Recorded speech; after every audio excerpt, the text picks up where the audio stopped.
Hello everyone, आज की class में हम लोग सिलेबल्स को समझेंगे।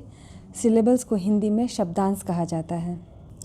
शब्दांश को अगर आप संधि विच्छेद करेंगे या फिर उसको तोड़ेंगे तो बनता है शब्द और अंश। इससे ही आपको इसकी परिभाषा समझ में आ जाएगी कि अगर शब्द को हम अंशों में तोड़ें तो उसे शब्दांश या सिलेबल्स कहा जाता है।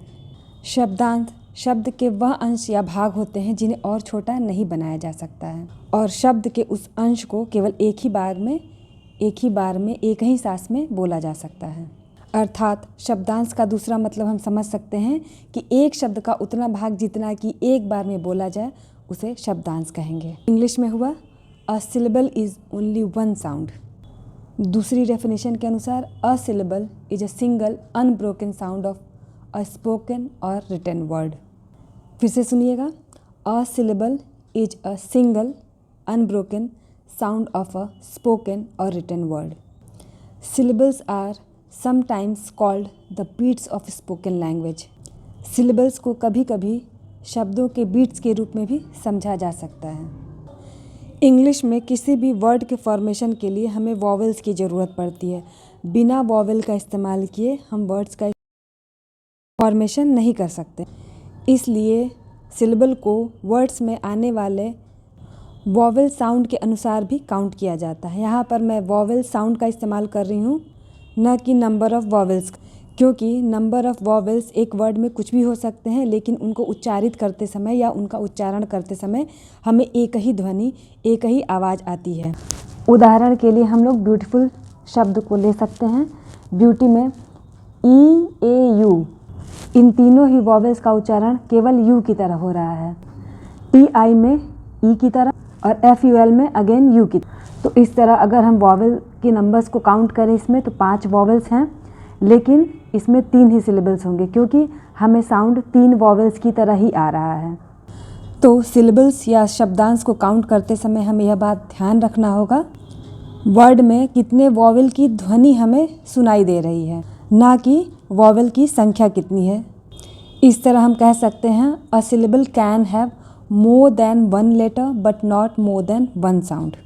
एक दूसरा उदाहरण लेके समझते हैं। रूम, रूम में डबल ओ यूज हो रहा है लेकिन उच्चारण केवल यू की तरह हो रहा है या ऊ की तरह, तो इसे हम कहेंगे कि इसमें एक सिलेबल का इस्तेमाल हुआ है। तो जब भी अगर आपको किसी वर्ड में सिलेबल्स को काउंट करना हो तो आप उसे तेज़ थोड़ा बोल के देखिए। बोलते समय जितने तरह के वॉवेल साउंड्स आपके मुंह से निकलते हैं उन्हें ही काउंट करना होगा।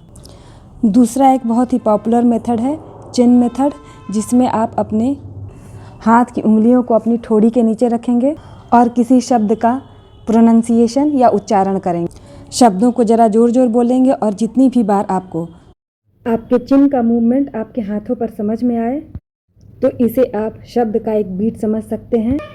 जैसा कि मैंने आपको पहले बताया था, syllables are sometimes called the beats of spoken language. तो उन बीट्स को आप काउंट कर लेंगे और वो उस शब्द के सिलेबल्स हो जाएंगे। नंबर ऑफ सिलेबल्स इससे आप पता कर सकते हैं। चलिए कुछ अन्य उदाहरण लेके इसका हम लोग प्रैक्टिस भी कर लेते हैं। हैप्पी, हैप्पी, इसमें 2 सिलेबल्स हैं। हैप्पी शब्द के बीट्स पे आप लोग ध्यान रखिए या फिर अपने हाथों को अपने चिन के नीचे लाके आप लोग देखिए हैप्पी। दूसरा शब्द लेते हैं कंप्यूटर, कंप्यूटर, इसमें 3 सिलेबल्स हैं। कंप्यूटर।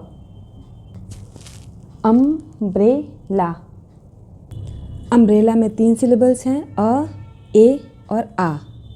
अम्ब्रेला।